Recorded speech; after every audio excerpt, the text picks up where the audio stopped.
السلام عليكم وبركاته walaalayaal waxaan iga soo salaamayaa magaalada Kigali caasimadda Rwanda maanta waxaan aaday Kigali Genocide Memorial Museum waa meesha lagu xasuusto xasuuqdii ka dhacday dalka waxyaabo yani cajiib ah ku arkaysa meesha oo xitaa anako hadaan Soomaalinahay oo Islaam sheeganayna Muslim sheeganayna aan ka baran karno horta museumka memorialka meesha markaa gashid waxa horta la bilaabaya taariikhda wadankan Rwanda la dhaho taariikhdu soo maray dadka Hutu iyo Tutsi isla dad boqolaal sano isla degi jireen oo isku fiicnaan inay ahaayeen kadib 1890 sanadaha dhamaadkeed iyo ilaa 1916 Jarmanka waqtigaas imaade dalka waa kuwa ugu horeeyay Yurubiyaanka oo imaadeen in dalka gumeystaan Jarmankii dagaalkii adduunka koobaad waa laga guuleystay 1918 marka kadib waxa meesha qabsaday waa kuwa Belgiumka wadanka Belgian kuwaasna markii wadanka qabsadeen wixii sameeyeen dadkii kala saareen Hutu iyo Tutsiga kuwan Tutsiga badankii xoogeen Soomaali iyo Eritrean iyo Ethiopian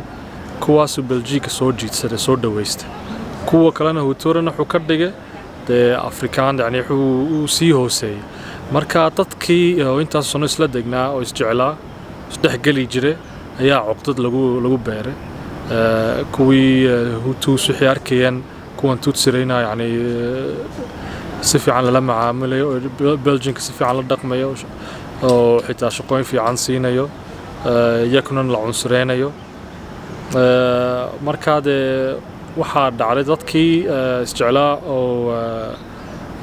intaas boqolaal sano isla degnaa in caqdad lagu beero oo kadib dadkii ka hor isku yaqaanay yani Rwanduniyaanahay iskala saaray oo qof kasta qabiilkiisii ku kala baxay oo midna sheegtay inuu Hutu yahay midna sheegay inuu Tutsi yahay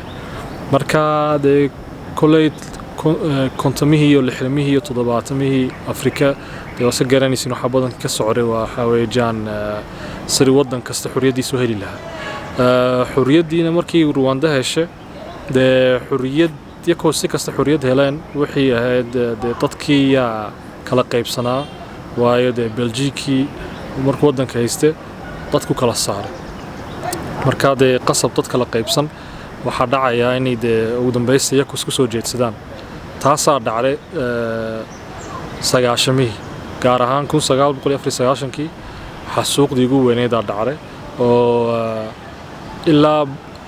waxa la qiyaasay ugu yaraan 800,000 ilaa 1 milyan ayaa lagu xasuuqay 100 maalmood gudaheed oo kuwan Hutura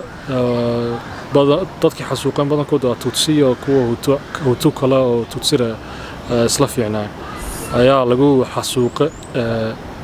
100 maalmood gudaheed 1 milyan qof in wax u dhow marka kadib wadankii waxa noqotay inuu xasuuqdaas ka soo kabi lahaa in dadkii waxa dambi galay oo maxkamad la geeyo la xakumo xabsi la geliyo dadkana qaarkoodna la iscafiyo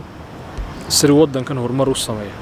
maantana wadankan hadaa eegtid waxa weeyaan waa wadanka ugu horumar badan dhinaca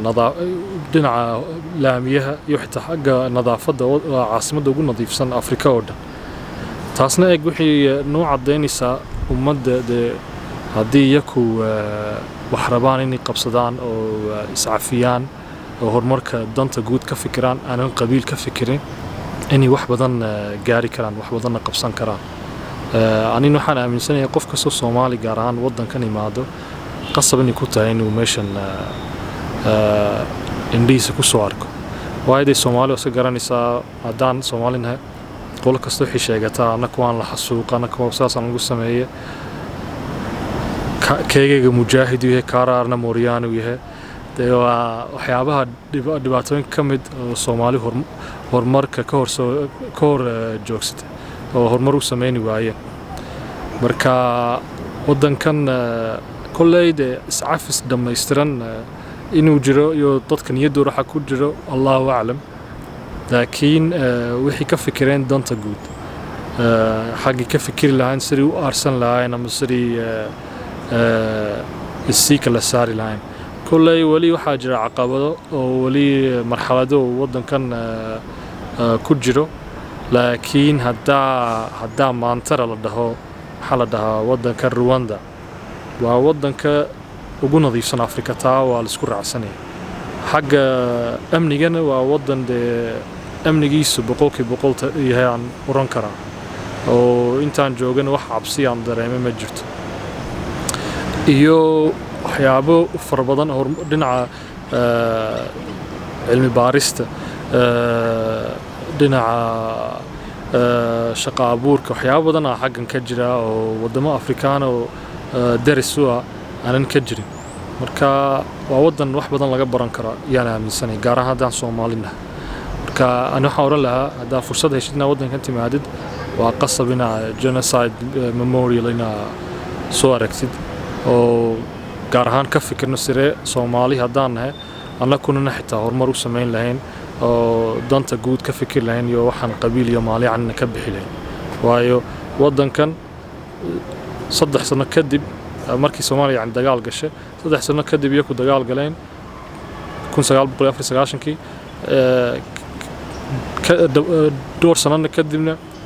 already wiscafiyeen horumarna way sii sameeyeen macnaheed waqtigii anagu aan dagaal galnay isku waqti meelahaas galeen maantana xaqii joogaan oo arkaysa maanta anaguna xaqaan joognana arkaysa marka Soomaaliyo taas bal anaguna isla xisaabtano lafteena horumarna aan ka shaqeyno iyo danta guud waxaan 4.5 iyo qashinkan hadda iyo maamul goboleedyo iyo qabiil lagu kala saaran yahay faa'iido ma keenayso adduunka horumar badan uu sameeynaya armadan isha haddaan xaqiiqada la isku sheego dhinaca horumarka dhinaca nolosha xitaa qiimareera iyo the quality of life ii dhahan wadamada galbeedka Soomaaliya waa dumar ugu hooseeya macnaheed maaha inaan waxaan ka sheego dalkayga laakiin waxaan ujeedaa horumar danta guud aan ka fikirno waayo wadamadan kale naga horumar badanayn Afrikada guud dhexdeeda xitaa markaan ka hadlo waan islaamiyo Soomaaliya oo dhan islaa agta awrikaad